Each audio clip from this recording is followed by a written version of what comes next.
The Bible says in Luke 5:16 that often Jesus withdrew to lonely places and prayed.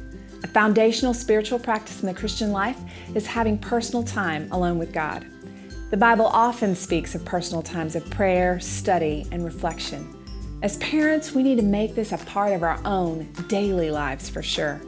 In between the mounds of laundry, running to the next sports practice, or trying to make it to the next business meeting, we personally need to set aside time to be with God. For our teens, it's even more important as they're establishing their own lifelong spiritual path. The habits they form in all areas of life will be the life they live in years to come, and this is especially applicable when it comes to their spiritual lives and personal devotional practices. If teens can develop healthy spiritual rhythms now, they will be more likely to continue them as they head into adulthood. Here are 3 ways to help your teen begin to develop a personal devotional life. 1, set the example, not just the expectation. You cannot just expect your teen to want to have a personal time with God if it's not something that's important to you in your own life. Your own personal spiritual practices need to be something you talk about and share with your family. Your teen will not only be able to see the action of doing, but also the reaction of the result in your life. Often as parents, you want something for your children that you don't have in your own life.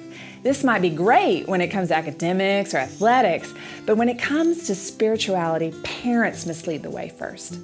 And second, pray, not just persuade. Long before you begin the discussion about spiritual practices and individual quiet times, you need to be praying for your child. More powerful than your words to them is your word for them in prayer. Your human power of persuasion to change their mind will never be as powerful as God's power to persuade their heart. Yes, you do need to talk to your teen about the importance and reasons for developing the habit of daily time with God, but God will continue the work to draw them closer to Him. And number 3, discuss, not just debate. As your teen begins to read and pray through the scriptures, they're going to come across some things that might be confusing or bring up questions. It is natural and actually good for your teen's spiritual development to have honest questions. You need to be able to address these challenges head on and not just debate. And number 4, give them tools. The great help in personal study is having additional tools and wisdom to refer to beyond simply having your teen read the Bible.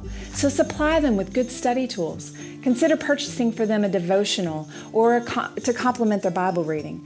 Find a few good commentaries, a study Bible to have available for your family. Together, take some time to discuss and talk about what is being read, helping them to be able to interpret and apply what God is revealing to them in their own personal time with Him. A deep personal devotional life does not happen overnight, so be patient while you continue to pray and follow up with your teen, especially during busy seasons together. Keep each other accountable and being consistent in the Word.